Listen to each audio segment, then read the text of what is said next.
Magandang araw kay kababayan, no?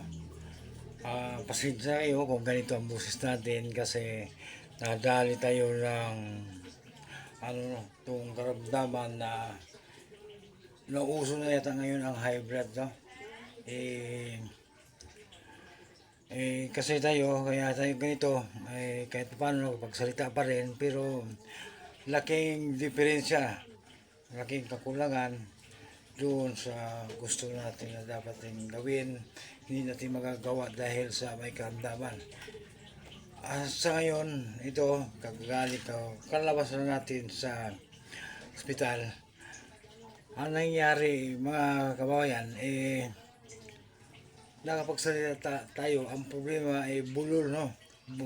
Tsaka yung katawan natin, hindi, kung titingnan mo, hindi, walang pagbabago, no? Okay, dito pa rin. Kaso, ang may posyon na itong ating kamay at kalahati, hindi maganda yung kanyang katayuan o mga kulang sa lakas na hindi makontrol.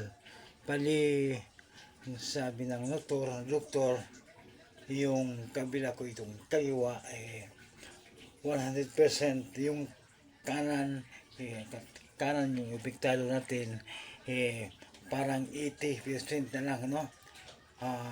Hindi natin makontrol masyado. Kaya bago ako pagkalasawang kalugalaw, ang trabaho ko naapektuhan na lahat ng mga trabaho. Balak ko man sa ay bumalik na sa trabaho, ngunit mahirap, no? Hindi pa natin makukontrol ang ating sarili. Pero siguro baka hindi tagal naman ito makontrol na rin yan. Huwag sanang umabot ng mahabang araw, dahil wala na tayo kakainin, no? Kaya ang payo ko sa lahat, yung mga nagiinom na huwag sobra-sobra, no? Tapos makinig din tayo sa mga payo ng iba. Wala pa tayong ipin na payo ng iba. At dapat nating iwasan ang una, yung pagkain ng matataba, no? At yung mga pagkain hindi maganda sa katawan, iwasan. At pag-iinom, iwasan. Huli na ang lahat. Pero may pag-asa pa siguro na matupad ko rin yun, dahil sa ngayon gagawin ko na, no? Talaga lang ang mga nakaraan ko dapat sana huwag nyo nang balikan. Kaya ito, may portion, may panahon tayo na ma, mag,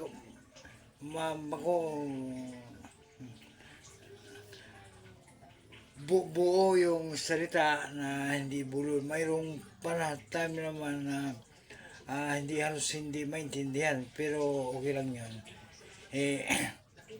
At least nagsisikap tayo na matuto tayo, kasi alam nyo, unang-una epektuhan talaga yung trabaho. Paano na lang kung pamilya natin,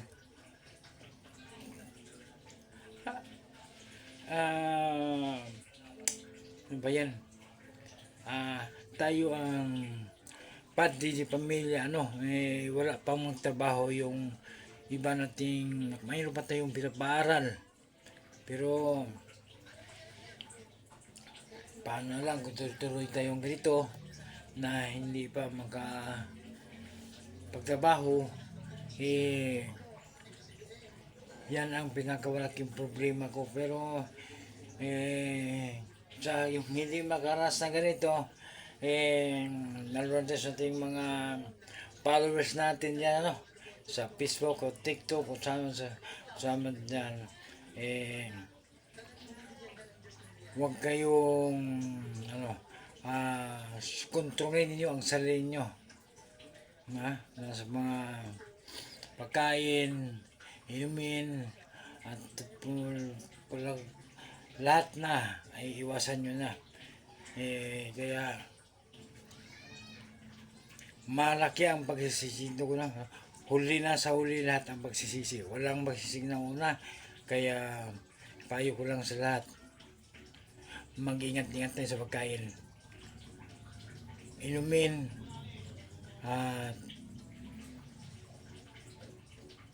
kahit ano pa man, ingatan nyo habang maaga pa.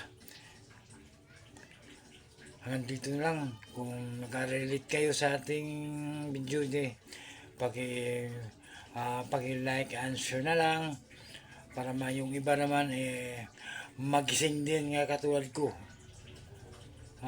Maiwasan ang dapat maiwasan, no? At pag-subscribe na rin mga idol. Kaya sa pagbabalik natin itong mga video baka sakaling diretso na ang ating salita at babalik tayo sa pagiging YouTuber, no? Dati mayroon tayong account nasira yun, naulit naman ito naman ngayon, fokusan natin ito lang pansin. Kaya bye mga idol, pag-subscribe na lang at pag-share sa ating video.